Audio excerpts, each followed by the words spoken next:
CTET की 12वीं class में आप सभी का स्वागत है। नमस्कार। शुरुआत करेंगे इस क्लास की सीटेट एसएसटी पेपर 2 के साथ, जिसमें हम सामाजिक विज्ञान की चर्चा करते हैं। ये हमारी 12th क्लास है जो कि completely NCERT topic wise based है, जिसके आज के इस वीडियो में हम पढ़ने वाले हैं सौर मंडल में पृथ्वी के बारे में। ठीक है, हम सभी जानते हैं सीटेट का जो एग्जाम डेट है वो 6 सितंबर 2026 को आयोजित होना है। ऐसे में ये जो वीडियो है इस टॉपिक क्लास 12 आपके लिए बहुत ज्यादा इंपॉर्टेंट हो जाती है। तो चलिए स्टार्ट करते हैं एनसीईआरटी के इस इंपॉर्टेंट टॉपिक को अपने प्रश्न संख्या 1 के साथ। ये हमारा 12th नंबर का क्लास है। इससे पहले हमने 11 क्लास जो कि कम्प्लीटली एनसीईआरटी बेस्ड है और सीटेट के लिए बेस्ट है, आपके लिए तैयार करके रख दिया है। आप प्लेलिस्ट चेकआउट कर सकते हैं। बाकी बात करेंगे इस क्लास की, शुरुआत करेंगे इस क्लास की प्रश्न संख्या 1 से। क्वेश्चन नंबर फर्स्ट अपने स्क्रीन पे।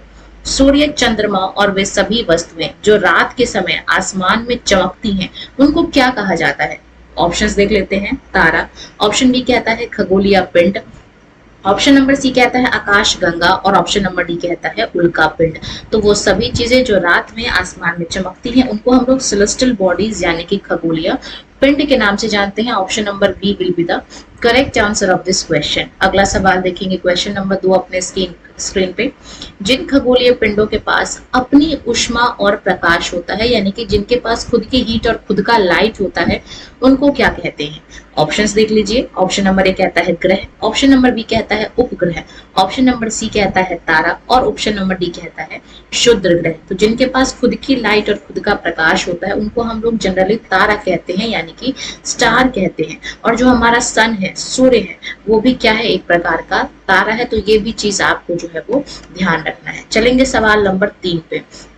तारों के विभिन्न समूहों द्वारा बनाई गई विविध आकृतियों को यानी कि पैटर्न को स्टार क्या करती हैं? अलग अलग पैटर्न बनाती हैं।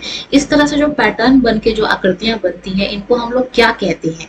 ऑप्शंस देख लेते हैं। सौर मंडल, ठीक है, यानी कि सोलर सिस्टम, नक्षत्र मंडल यानी कि कंस्टेलेशन, मिल्की वे या फिर ब्रह्मांड जिसको हम लोग कॉस्मोस कहते हैं। तो ये जो है हमारा इस पैटर्न को हम लोग क्या कहते हैं? तो आप कहेंगे नक्षत्र मंडल कहते हैं। Option number B will be the correct answer. ठीक है, अगला सवाल देखेंगे अपने स्क्रीन पे। क्वेश्चन नंबर 4 को देखेंगे। अच्छा, इसमें एक और चीज आपको ध्यान रखना है कि ये जो नक्षत्र मंडल है, ठीक है, तो जो हमारी IAU है यानी कि अंतरराष्ट्रीय खगोलीय संघ, ठीक है, ये जो IAU है इसके द्वारा टोटल 88 नक्षत्र को जो है वो मान्यता प्राप्त हुई है। तो ये चीज भी आपको साथ के साथ जो है वो ध्यान रखना है। चलेंगे अगले सवाल की ओर। क्वेश्चन नंबर आपका 4 स्क्रीन पे। अर्सा मेजर या फिर बिग बियर, ये किससे संबंधित है? क्या है ये? ऑप्शंस देख लीजिए। ऑप्शन नंबर ए कहता है तारा, ऑप्शन नंबर बी कहता है एक ग्रह, ऑप्शन नंबर सी कहता है एक नक्षत्र मंडल और ऑप्शन नंबर डी कहता है एक आकाशगंगा। तो ये जो अर्सा मेजर या फिर जिसको हम लोग बिग बियर भी कह देते हैं, ये नक्षत्र मंडल के ही उदाहरण है, यानी कि option number C will be the correct answer. सवाल नंबर 5 देखेंगे अपने स्क्रीन पे। प्राचीन काल में लोग रात्रि में यानी कि रात के समय में दिशा का निर्धारण यानी कि डायरेक्शन कैसे पता करते थे कि ये कौन सी दिशा है? किसकी सहायता से करते थे? ऑप्शंस देखिए। चंद्रमा की, ऑप्शन नंबर बी कहता है ग्रहों की, ऑप्शन नंबर सी कहता है तारों की, स्पेशली ध्रुव तारे की, और ऑप्शन नंबर डी कहता है उल्का पिंड जिसको हम लोग मीटेरॉइड्स कहते हैं। इसका जो सही जवाब है वो है आपका तारों की, खासकर ध्रुव तारा, क्योंकि हम सभी जानते हैं ये जो पोल स्टार है जिसको हम लोग ध्रुव तारा कहते हैं, ये आपका उत्तर दिशा में होता है। तो ये चीज आपको ध्यान रखना है। अब उत्तर दिशा का पता चल गया। तो हम सभी जानते हैं उत्तर के उल्टे में दक्षिण है, दाएं में जो है वो पूर्व है और बाएं में क्या है? आप कहेंगे पश्चिम है। तो इस प्रकार से हम लोग दिशा का निर्धारण करते थे तारों की सहायता से। सवाल नंबर 6 देखेंगे। देखिए सवाल भी आ गया। ध्रुव तारा जिसको हम लोग पोल स्टार कहते हैं, ये हमेशा किस दिशा को इंगित करता है? तो अभी जस्ट बताया, ये उत्तर दिशा को इंगित करता है और इसी की वजह से बाकी दिशाएं भी हमको पता चल जाती हैं। सवाल नंबर 7 देखेंगे। ग्रह शब्द किस भाषा के प्लेनेटाइज शब्द से लिया गया है? ठीक है, ऑप्शंस देखिए। लैटिन, ऑप्शन नंबर बी कहता है ग्रीक, ऑप्शन नंबर सी कहता है अरबी और ऑप्शन नंबर डी कहता है संस्कृत। तो ये जो शब्द हैं ग्रह, ये आपके लिए गए हैं किससे? आप कहेंगे ग्रीक भाषा से इस शब्द को लिया गया है। Option number B will be the correct answer. सवाल नंबर 8 देखेंगे। प्लेनेटाइज शब्द का शाब्दिक अर्थ क्या होता है? ऑप्शंस देखिए, चमकने वाला, ऑप्शन नंबर बी कहता है घूमने वाला, ऑप्शन नंबर सी कहता है प्रकाशमान, या फिर ऑप्शन नंबर डी कहता है स्थिर रहने वाला।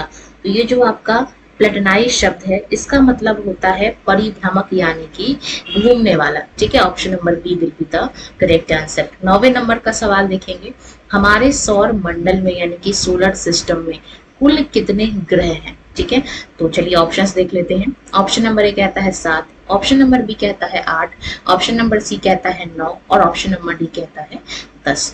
तो हमारे सौर मंडल में कुल अभी 8 ग्रह हैं।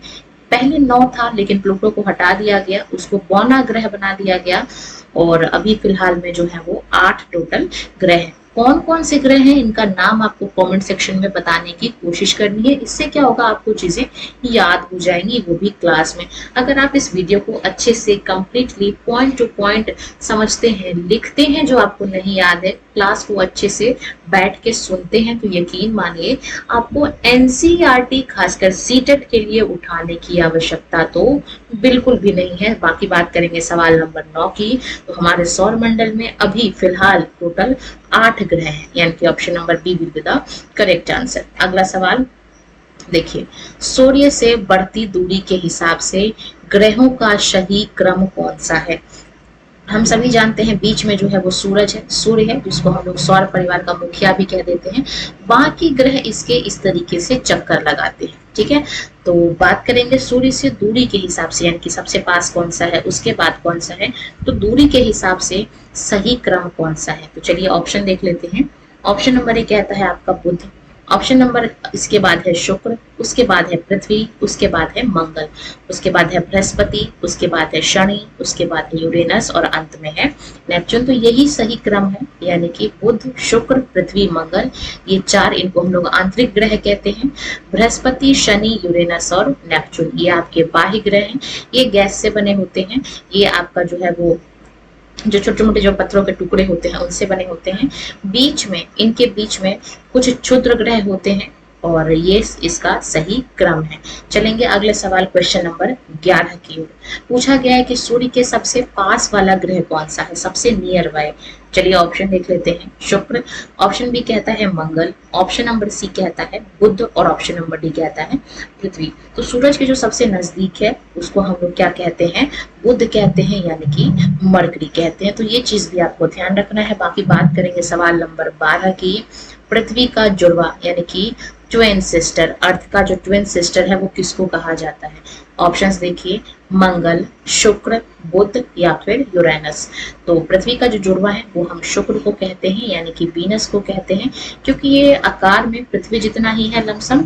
और शुक्र की बात करूं तो इसको हम लोग मॉर्निंग स्टार भी, सुबह का तारा कहते हैं, संध्या का तारा कहते हैं, मॉर्निंग स्टार, इवनिंग स्टार, सबसे चमकीला तारा, ये सब हम लोग शुक्र को कहते हैं। सवाल नंबर 13 देखेंगे अपने स्क्रीन पे। बोला गया है कि शुक्र को पृथ्वी का जुड़वा ग्रह क्यों कहा जाता है, ये सवाल में पूछा गया है। तो ऑप्शन देखिए, क्योंकि ये पृथ्वी के सबसे करीब है, क्योंकि इसका आकार और आकृति लगभग पृथ्वी के समान है, ऑप्शन नंबर सी कहता है क्योंकि यहाँ भी जीवन संभव है, और ऑप्शन नंबर डी कहता है क्योंकि इसका रंग पृथ्वी जैसा है। तो ये 4 ऑप्शन है यहाँ पे। तो पृथ्वी को, शुक्र को पृथ्वी का जुड़वा ग्रह क्यों कहा जाता है, क्योंकि इसका आकार और आकृति दोनों बिल्कुल पृथ्वी के ही समान है, यानी कि option number B will be the correct answer of the question. अगला सवाल देखेंगे, सवाल नंबर 14 अपने स्क्रीन पे। वर्ष 2006 में, ध्यान से पढ़ना है क्वेश्चन को। अच्छा, सीटेट में कई बार क्या होता है कि आप क्वेश्चन को ध्यान से नहीं पढ़ते हो, क्योंकि टाइम जो है वो पर्याप्त होता है, तो आपको घबराना नहीं है। आपको सवाल को अच्छे से शांति मन से उसको पढ़ना है, समझना है, उसके बाद आपको सही उत्तर जो है वो टिक करना है। तो बात करेंगे वर्ष 2006 में अंतरराष्ट्रीय खगोलीय संगठन यानी कि IAU ने किस खगोलीय पिंड को बौना ग्रह यानी कि ड्वार्फ प्लैनेट का दर्जा दिया था। तो ऑप्शन देख लेंगे। ऑप्शन नंबर ए कहता है सीरस, ऑप्शन नंबर बी कहता है प्लूटो, ऑप्शन नंबर सी कहता है एरिस और ऑप्शन नंबर डी कहता है उपयुक्त सभी। तो हम सभी जानते हैं कुल हमारे पास 5 जो है वो ड्वार्फ प्लैनेट है, यानी कि बौने प्लैनेट है।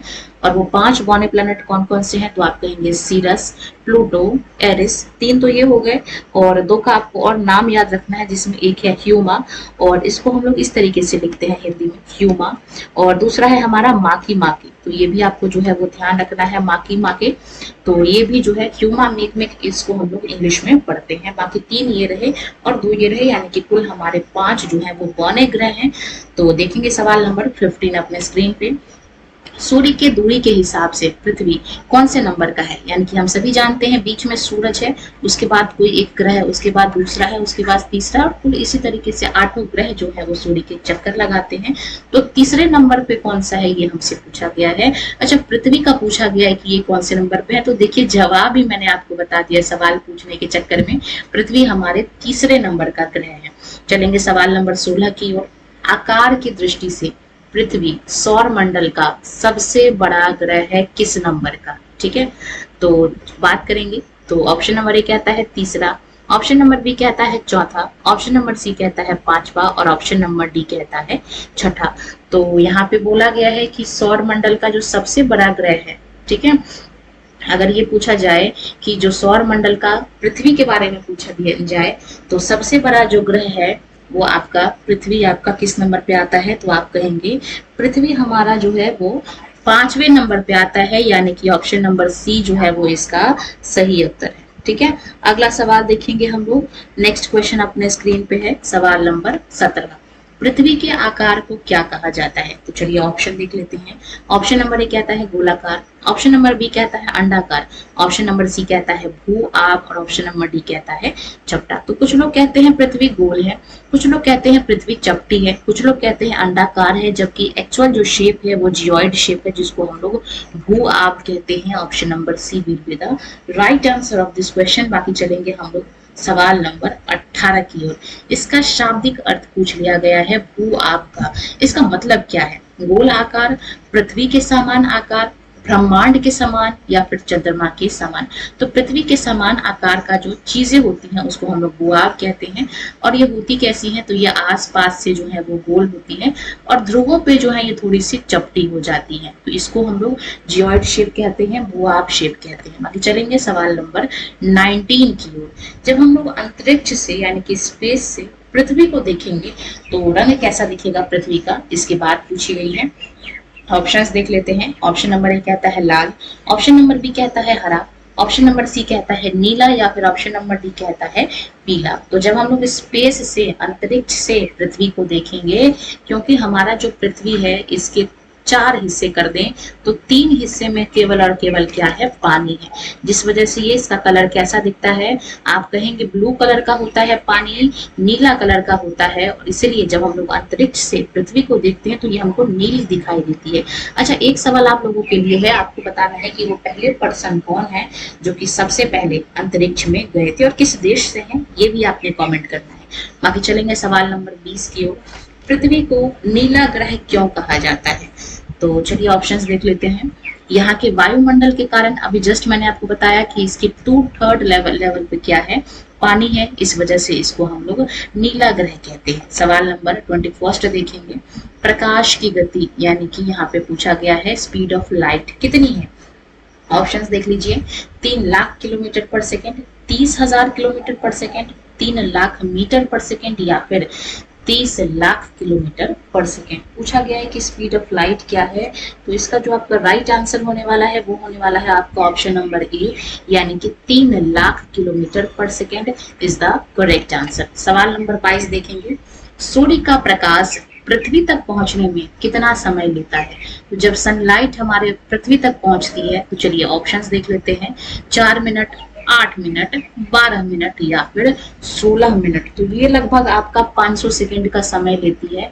तो अगर इसकी कैलकुलेशन करें तो 8 मिनट यानी कि 8 को 60 से करेंगे, प्लस में यहाँ पे कितना हो जाएगा आपका? तो आप कहेंगे आपका हो जाएगा लगभग 480 और 20 सेकेंड भी आपको काउंट करना है, 20 सेकेंड को भी आपको छेड़ना नहीं है। तो यहाँ पे लगभग आपका 500 सेकेंड का जो है वो टाइम देता है, यानी कि 8 मिनट 20 सेकेंड का एग्जैक्टली जो है आपका टाइम लेता है, यानी कि option number B is the correct answer. सवाल नंबर 23 देखेंगे। पृथ्वी का एकमात्र प्राकृतिक उपग्रह यानी कि नेचुरल सैटेलाइट कौन सा है? चलिए ऑप्शंस देख लेते हैं। ऑप्शन नंबर ए कहता है टाइटन, ऑप्शन नंबर बी कहता है गैनीमीड, ऑप्शन नंबर सी कहता है चंद्रमा और ऑप्शन नंबर डी कहता है फोबोस। अगर यहाँ पे मैं बात करती हूँ टाइटन की तो ये शनि का सबसे बड़ा ग्रह है। अगर यहाँ पे मैं गैनीमीड की बात करूँ तो ये बृहस्पति का जो है ये सबसे बड़ा ग्रह है, ठीक है। फोबोस की बात करूं तो ये मंगल का सबसे बड़ा ग्रह है और पृथ्वी जो है ये हमारे सौर मंडल का भी सबसे बड़ा ग्रह है, तो ये भी आपको ध्यान रखना है। शनि जो है, शनि का टाइटन ये दूसरे नंबर पे आता है, बृहस्पति का गैनीमेड ये पहले नंबर पे आता है। तो यहाँ पे पृथ्वी का पूछा गया है तो पृथ्वी का एकमात्र जो है वो प्राकृतिक उपग्रह चंद्रमा है जो कि पृथ्वी के चक्कर लगाता है। Option number C will be the correct answer. भले ही क्वेश्चन आपके लिए 50 है लेकिन इसका जो एक्सप्लेनेशन है उससे आपको बाकी की जितनी जो चीजें छूट गई हैं वो भी आपको ध्यान जो है वो हो जाएगा। अगला सवाल, पृथ्वी का व्यास, यहाँ पे चंद्रमा का व्यास पृथ्वी के व्यास का लगभग कितना है? तो चलिए ऑप्शंस देख लेते हैं। आधा, एक तिहाई, एक चौथाई या फिर बराबर। तो हम सभी जानते हैं कि ये हमारा अगर पृथ्वी है, चंद्रमा है तो ये हमारी जो है वो पृथ्वी है, ठीक है। अगर पृथ्वी मान लीजिए 4 है तो इसका 1/4 कितना हो जाएगा? आपका 1 हो जाएगा। यानी कि पृथ्वी का जो व्यास है वो चंद्रमा का जो व्यास है वो पृथ्वी के व्यास का 1/4 है, 1/4 है और यही आपका जो है वो सही उत्तर है। सवाल नंबर 25 देखेंगे। जो चंद्रमा है वो पृथ्वी का एक चक्कर कितने दिनों में पूरा करता है? ऑप्शंस देख लीजिए। ऑप्शन नंबर ए कहता है 24 दिन, ऑप्शन नंबर बी कहता है 27 दिन, ऑप्शन नंबर सी कहता है 30 दिन या फिर ऑप्शन नंबर डी कहता है 31 दिन। तो ये जो चंद्रमा है वो पृथ्वी का एक चक्कर काटने में आपका 27 दिन का समय लेती है और इतने ही दिन वो अपने अक्ष पे भी घूमने में भी लेती है। बाकी बात करेंगे हम लोग सवाल के 26 नंबर क्वेश्चन की। तो बोला गया कि हम पृथ्वी से चंद्रमा का केवल एक ही भाग क्यों देख पाते हैं? तो ऑप्शंस दिया गया है क्योंकि चंद्रमा का दूसरा हिस्सा हमेशा अंधेरे में रहता है। तो भाई ये बात गलत है, क्योंकि चंद्रमा के पृथ्वी का चक्कर लगाने और अक्ष पर घूमने का समय लगभग समान होता है, 27 दिन का होता है। जस्ट मैंने आपको बताया कि जितना टाइम वो पृथ्वी के चारों ओर घूमने में लगती है उतना ही टाइम वो अपने अक्ष पर घूमने में भी लेती है। इस वजह से हम चंद्रमा का केवल एक ही हिस्सा देख पाते हैं और लमसम ये 27 दिन का समय लेती है। बात करेंगे क्वेश्चन नंबर 27 की। क्षुद्र ग्रह यानी कि जो एस्टेरॉइड्स हैं ये मुख्य रूप से किन दो ग्रहों के कक्षाओं के बीच पाए जाते हैं? ये जो एस्टेरॉइड्स हैं ये आपके आंतरिक ग्रह और बाह्य ग्रह, 4 आपके अंदर वाले ग्रह और 4 आपके बाहर वाले, बीच में जो छोटे छोटे टुकड़े हैं इनको हम लोग एस्टेरॉइड्स कहते हैं। तो ये किसके किसके बीच पाया जाता है? तो इधर आपका मंगल है, ठीक है, और इधर आपका बृहस्पति है, इन दोनों के बीच पाया जाता है। यानी कि option number B will be the right answer. सवाल नंबर 28 देखेंगे। सूर्य के चारों ओर चक्कर लगाने वाले पत्थर के छोटे छोटे टुकड़ों को क्या कहा जाता है? चलिए ऑप्शंस देख लीजिए। ऑप्शन नंबर ए कहता है क्षुद्र ग्रह, ऑप्शन नंबर बी कहता है उल्का पिंड, ऑप्शन नंबर सी कहता है धूमकेतु या फिर ऑप्शन नंबर डी कहता है उपग्रह। तो सूर्य के चारों ओर जो छोटे मोटे पत्थर के टुकड़े होते हैं उनको हम लोग क्षुद्र ग्रह के नाम से जानते हैं। यानी कि 28वें नंबर का आपका, अच्छा, उसको हम लोग मेट्रॉइड्स के नाम से जानते हैं। यानी कि option number B will be the correct answer. बात करेंगे सवाल नंबर, देखेंगे अगला अपने स्क्रीन पे सवाल नंबर 29। लाखों तारे, बादलों तथा गैसों की एक प्रणाली को क्या कहा जाता है? तो जब कई सारे तारे, बहुत सारे बादल और छोटी मोटी जो गैसेस हैं वो सभी मिल जाती हैं तो इनको क्या कहा जाता है? ऑप्शंस देख लेते हैं। सौर मंडल, तारामंडल, आकाशगंगा या फिर ब्रह्मांड। तो जब ये सारी चीजें मिल जाती हैं तो इसको हम लोग आकाशगंगा कहते हैं, यानी कि गैलेक्सी का नाम दे देते हैं। और हमारी गैलेक्सी का नाम मिल्की वे है, ये भी आपको जो है वो ध्यान रखना है। इस चीज में भी आपको कंफ्यूज नहीं होना है। अगर कोई पूछे कि हमारी आकाशगंगा का नाम क्या है, आप कहेंगे मिल्की वे। हिंदी में भी इसको मिल्की वे के ही नाम से जाना जाता है। बाकी बात करेंगे और देखेंगे सवाल नंबर 30 अपने स्क्रीन पे। हमारा सौर मंडल किस आकाशगंगा का भाग है? ऑप्शंस देख लीजिए। अभी देखिए जस्ट यही जो पूछा था वही बोला गया है। तो हमारा जो सौर मंडल है वो किस आकाशगंगा में आता है, किस गैलेक्सी में आता है? तो जस्ट आपको बता दिया, मिल्की वे आकाशगंगा में हमारा जो सौर मंडल है उस वो चीजें आती हैं। सवाल अगला देखेंगे। लाखों आकाश गंगाएं मिलकर किस चीज का निर्माण करती हैं?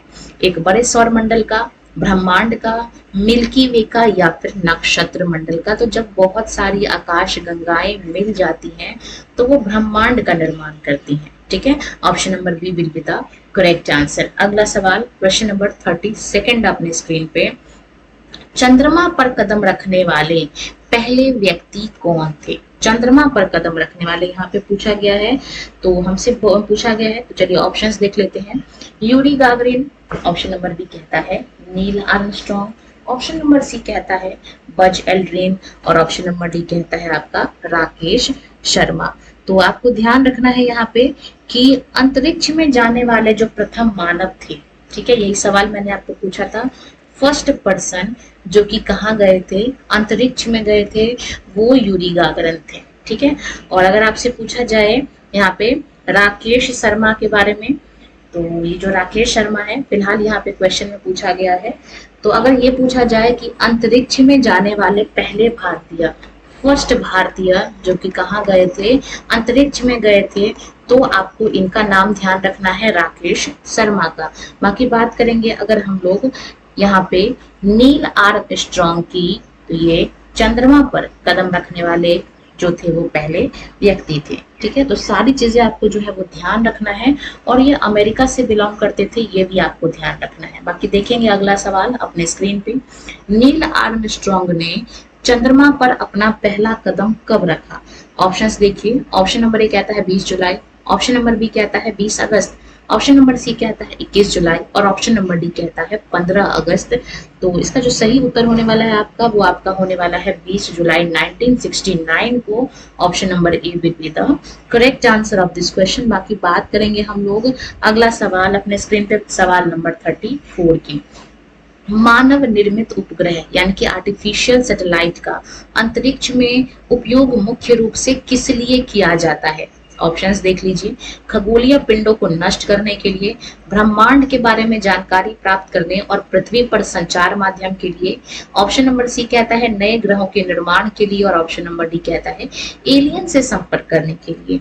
तो यहाँ पे जो की जाती है वो किस लिए की जाती है, तो आप कहेंगे ब्रह्मांड से हमको जानकारी जो भी प्राप्त करना होता है उसके लिए, और पृथ्वी पर संचार माध्यम के लिए हम लोग क्या करते हैं, उपग्रह का उपयोग करते हैं अंतरिक्ष में, ठीक है। सवाल अगला देखेंगे, निम्नलिखित में से कौन सा एक भारतीय कृत्रिम उपग्रह है यानी कि इंडियन आर्टिफिशियल सैटेलाइट है, ये पूछा गया है। ऑप्शंस देख लीजिए, ऑप्शन नंबर ए कहता है इनसेट, ऑप्शन नंबर बी कहता है आईआरएस, ऑप्शन नंबर सी कहता है एड्यूसेट, और ऑप्शन नंबर डी कहता है ये सभी। तो इंडियन आर्टिफिशियल सैटेलाइट जो है ये सभी हैं, यानी कि option number D will be the correct answer. सवाल नंबर 36 देखेंगे अपने स्क्रीन पे, यहाँ पे बुध ग्रह को सूर्य की एक परिक्रमा पूरी करने में कितना समय लगता है? ऑप्शंस देख लीजिए, यहाँ पे पूछा गया है।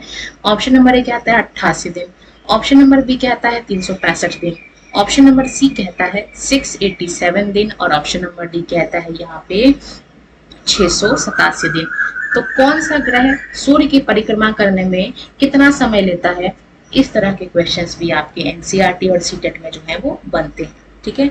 तो यहाँ पे पूछा गया है, तो देख लीजिए, आपको बता ही देती हूँ, यहाँ पे आपको मैं सभी जानकारी, यहाँ बुध का पूछा गया है, तो बुध जो है वो 88 दिन लेती है, यानी कि ऑप्शन नंबर ए जो है वो इसका सही उत्तर है। अगर यहाँ पे शुक्र लिखा रहता है, शुक्र का पूछ लिया गया था, तो आप 255 दिन लेते। पृथ्वी का अगर पूछे तो आपको बताना है, यहाँ पे पृथ्वी जो है ये आपके 365 दिन लेती है। बाकी अगर मैं बात करती हूँ मंगल की, तो मंगल आपका जो है वो 687 दिन लेता है। अगर यहाँ पे मैं बात करती हूँ बृहस्पति की, तो बृहस्पति कितना समय लेता है, तो आप कहेंगे यहाँ पे 11.86 पृथ्वी वर्ष, ठीक है।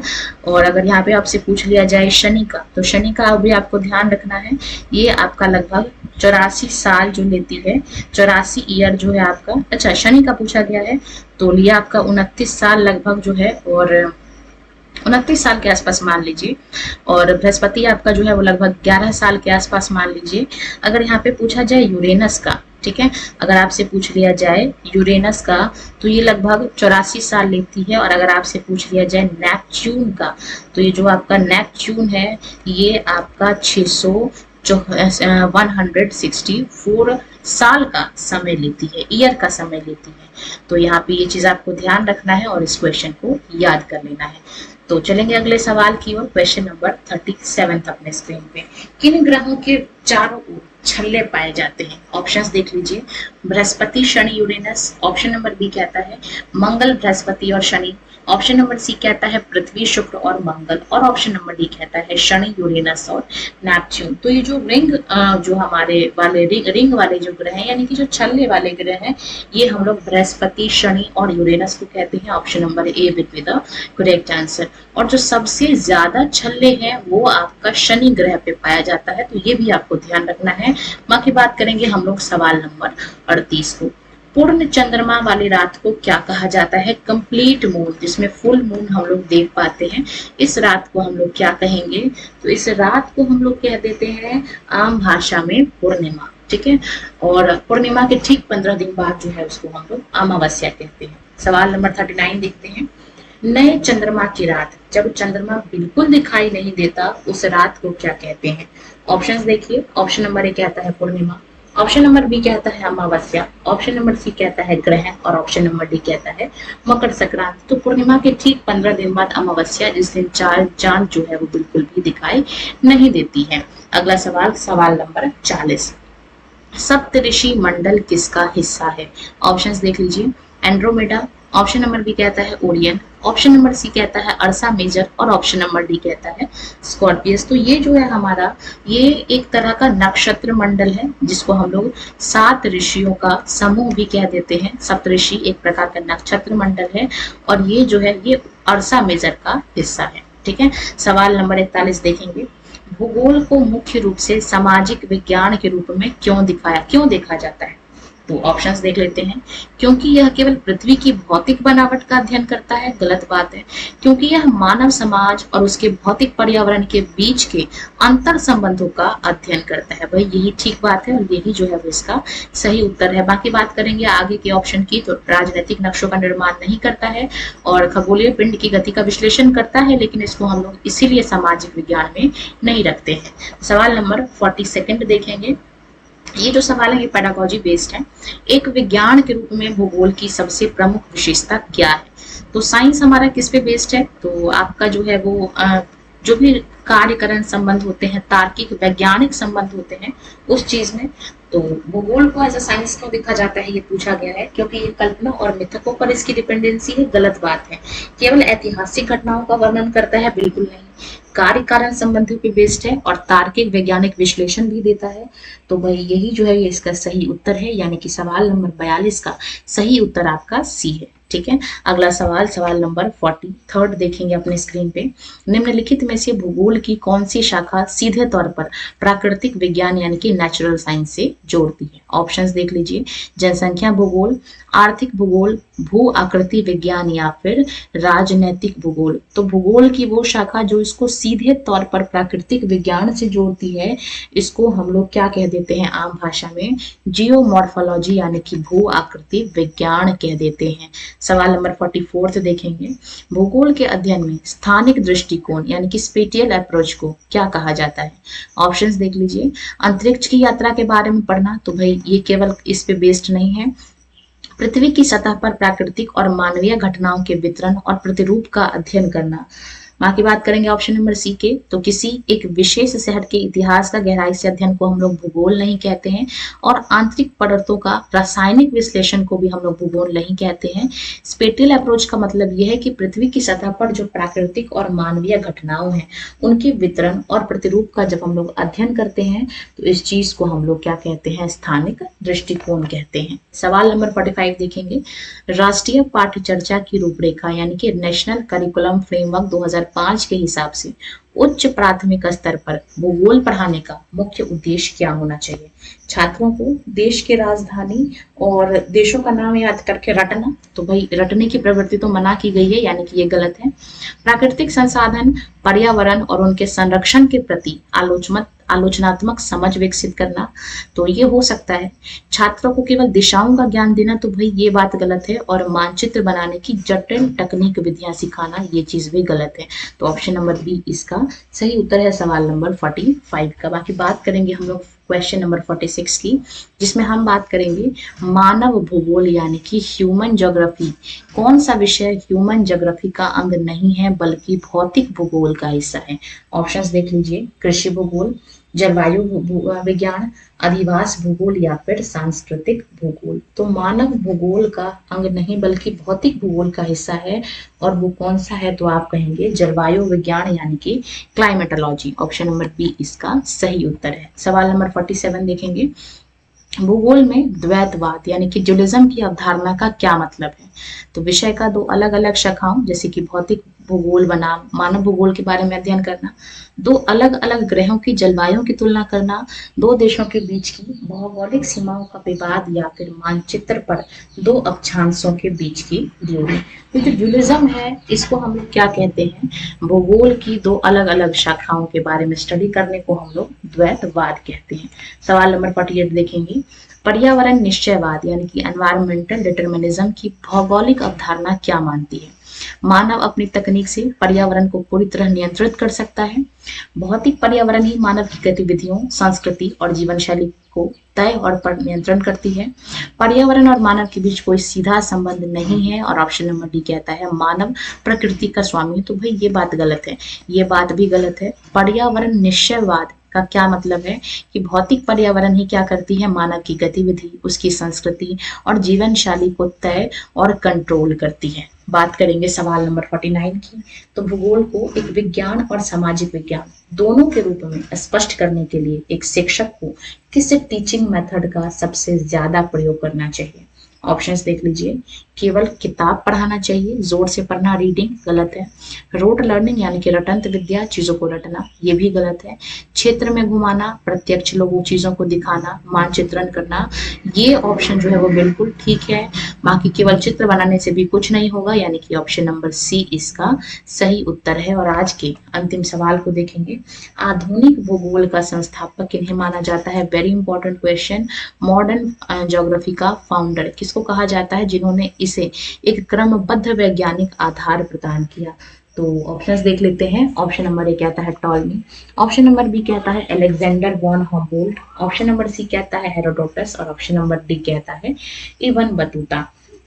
तो हम सभी जानते हैं हम्बोल्ट को हम लोग आधुनिक भूगोल का संस्थापक कहते हैं। ऑप्शन नंबर बी इसका सही उत्तर है। ठीक है, बाकी अगर मैं बात करती हूँ हेरोडोटस की, तो इनको हम लोग इतिहास का जो है वो संस्थापक बोलते हैं, तो ये भी आपको ध्यान रखना है।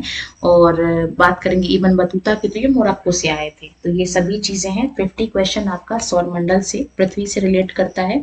तो इसी के साथ आज की जो क्लास है इसको यहीं पे एंड करते हैं। मिलेंगे अगली क्लास में सवाल अपने साथ, जिसमें हम सीटेट पेपर 2 SST को डिस्कस करते हैं। इसी के साथ इस वीडियो को यहीं क्लोज करते हैं। क्लास अच्छी लगी, वीडियो अच्छी लगी तो वीडियो को लाइक करना, क्लास को शेयर करना और चैनल को सब्सक्राइब कर लेना है, ऐसे ही आगे की क्लासेस को कॉन्टिन्यूसली देखने के लिए। धन्यवाद।